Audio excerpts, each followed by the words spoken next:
see you.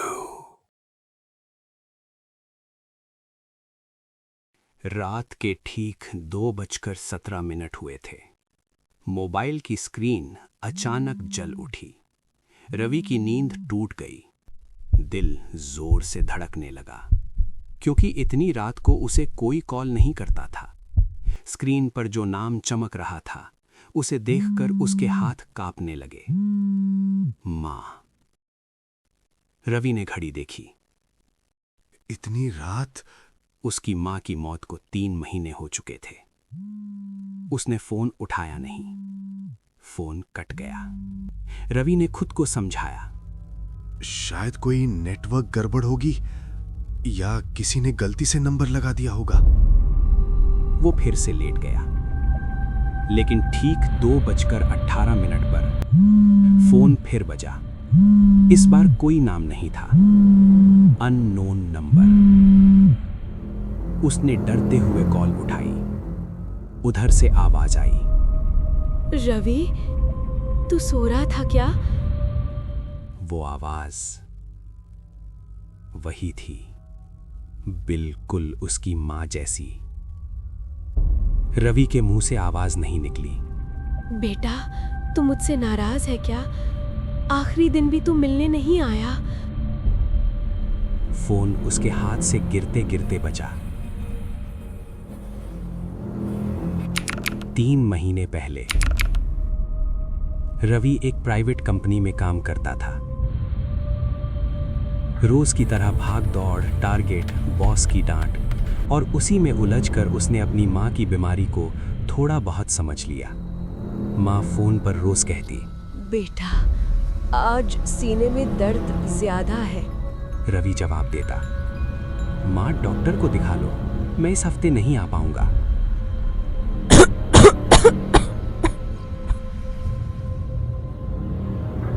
लेकिन वो हफ्ता कभी नहीं आया। एक रात अस्पताल से कॉल आया, आपकी माँ अब नहीं रही। रवि को रोना आया था, लेकिन सबसे ज्यादा आया था डर। डर इस बात का कि वो आखिरी बार भी मां से नहीं मिला।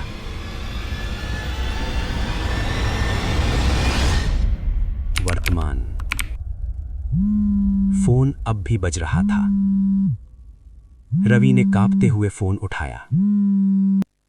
मां, ये मजाक ठीक नहीं है। उधर से धीमी हंसी आई।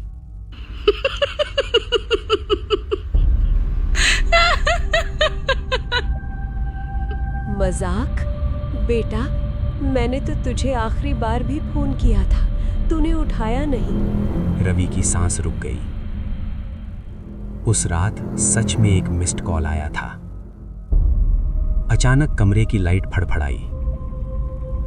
रवि ने देखा, कमरे के कोने में कोई खड़ा था। एक औरत। फोन से वही आवाज आई, पीछे मत देख, अभी भी वक्त है।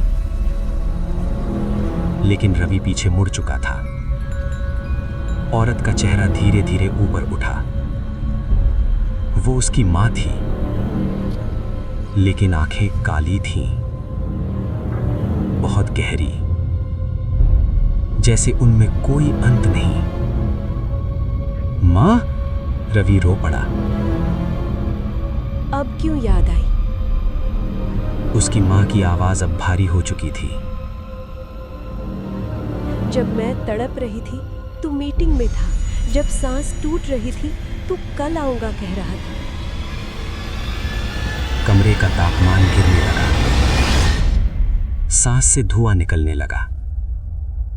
मुझे लेने कोई नहीं आया बेटा, तो अब मैं खुद आ गई हूं।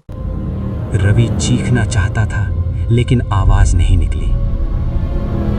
उसकी मां धीरे धीरे पास आई। हर कदम के साथ जमीन पर काले निशान बनते गए। डर मत, बस वही महसूस कर जो मैंने किया था। रवि को लगा जैसे सांस रुक रही हो। आंखों के सामने अंधेरा छा गया। अगली सुबह पड़ोसियों ने रवि का दरवाजा तोड़ा। वो बिस्तर पर पड़ा था, आंखें खुली थी, चेहरे पर जमी हुई चीख। पोस्टमार्टम रिपोर्ट में लिखा था heart failure due to extreme fear, लेकिन पुलिस को एक चीज समझ नहीं आई। रवि का मोबाइल, उसमें आखिरी कॉल रिकॉर्ड थी, आउटगोइंग कॉल 2:17 AM to